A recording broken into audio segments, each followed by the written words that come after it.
Welcome! Welcome! We are here from Sedona Mago Retreat Center for a special podcast today. Oh, but we have this empty chair. Why? What is this for? Oh, we have a special guest coming. We have special guests. How about let's invite her? Yeah. One, two, three. Welcome! Wow. Hello. Great. This is Ann Covert, one of my longtime friends and fellow practitioners. And we've invited her to talk about how body and brain education principles and practices affect the way that we experience relationships from inside and then, of course, with our friends and family and even with strangers. Yeah, just like body and brain influence lots of people, and Covert is one of the people who grow a lot from this training and then experience lots of awakenings, right? Absolutely, yes. Can you give us a little history of how have relationships been? I never felt part of, I never felt good about myself or my relationships. You know, everybody has their own difficulties in growing up, and I certainly had mine, a little different than a lot of people, but I was very quiet and got number and more depressed over the years. When you say numb, what does that mean to you now when you say I became number and number? I would say I couldn't feel my body. That's You obvious. couldn't feel your body. I couldn't feel my body. I could feel the pain, and I would ignore it. But mostly it was my brain that was numb. People would ask me, I would be very quiet, and someone would say, well, what are you thinking? And I would sort of shake my head. I wasn't thinking. What are you I was completely unaware of what was even going on in my brain. Right. In conversation, if one-on-one was okay, but if there was more than two people. I couldn't keep track of what was going on. I couldn't take it in, process it, and get a response out of my mouth. So isn't it because you consciously or unconsciously choose to become numb about your body and feelings?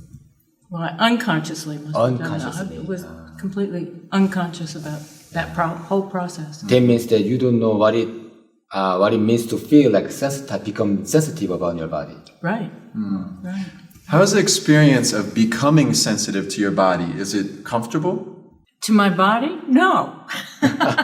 Terrible, right? Sometimes?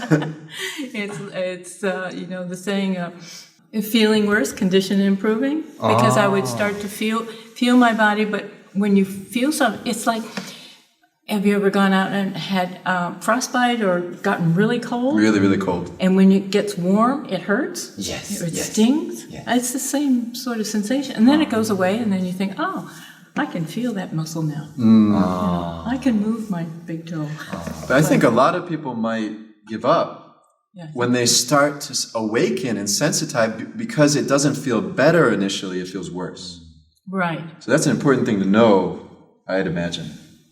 It is, and it's one of the reasons I have not gone out and proselytized this so much, because I have experienced a lot of pain, and I think, I don't know if they are willing enough to feel their pain to come in here. I think that is a very important thing to say, and for people to know, is that a lot of people can get the benefit, but they might not be sure that somebody else is willing or would appreciate. I know I feel that way. Oh, I really needed this. It helped me a lot.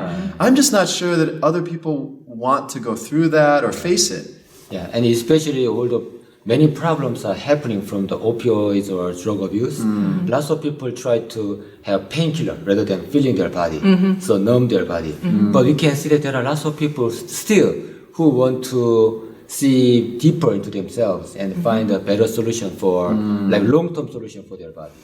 So at almost 70, you kind of dove in deeply to this practice and made some significant changes at a point that I think a lot of people feel like there's not much opportunity left to change. Right. But you're proving that wrong. I guess I Wouldn't am. you say? I would say so. I've always enjoyed doing things when I was athletic as younger, and so I always enjoyed moving my body, which I think is key to when you start at 70 to do something. I think a lot of people, when they're judging relationships, they base a lot of it on emotion. How does this relationship make me feel? Happy. Does that thing you do make me feel this way, better or worse? But if we base our relationships on emotions to judge whether they're healthy or not, we love the person or not, it's always kind of a problem. So how is your experience of expressing love in a relationship changed with the way that brain education and body and brain teach you to watch emotion? That's a good question. I think I had an experience in one of my trainings of this woman just reaching over and giving me a big hug, and she said, this person, speaking about me, is very wary unless she knows she's accepted. And afterwards I thought, that's really true. That's really true. I will stand far away from anybody that I don't feel accepted by. And so with that realization, I realized I had to accept myself enough to reach out to somebody. And that one little incident just changed everything for me.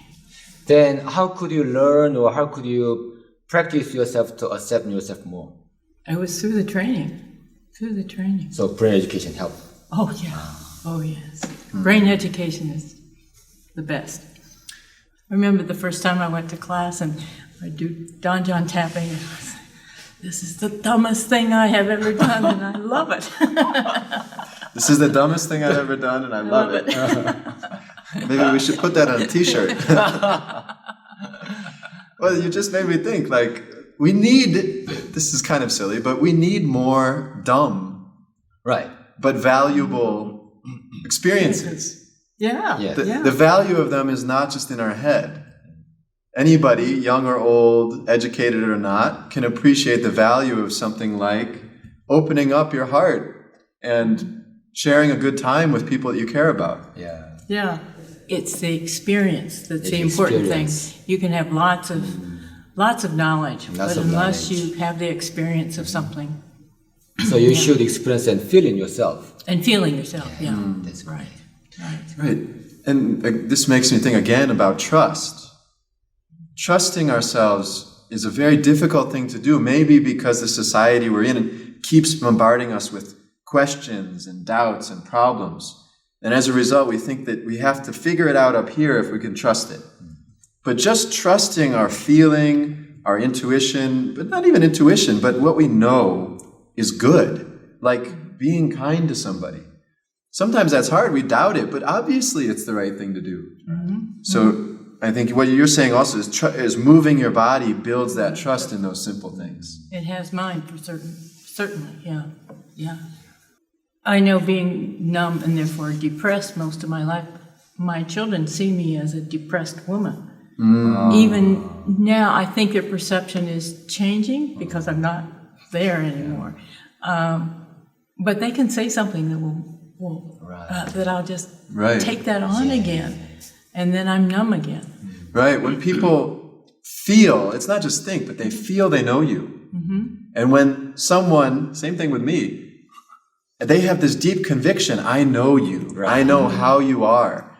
I can feel how convinced they are. Yeah. And that makes it really hard for me not to go back into that place, which is why I always think of, the passage in the Bible, it talks about Jesus, the prophet, the Messiah. And they say a prophet is recognized everywhere except his hometown. Right. Yeah. Yes. Yeah. And I always think of that because it's normal, and it has a lot to do with what I bring inside. It's not just the way other people see me, but how it triggers me to go back. But I always think of that because we love the people that are closest to us, but that can be the hardest one to really open my heart to. It's really interesting. Great. So, Well, thank you so much. you're so welcome. It's really a It's been pleasure to fun. hear. Thank you so much for coming. Well, thank you for having me. Keep up the good work, and please come back and share more with us about your experiences and your awakenings, because I know you've done a lot of great training and you've worked hard. Please I inspire will. many of us. No, thank you. Thank you. All right, see you next time. Thank you. Bye-bye.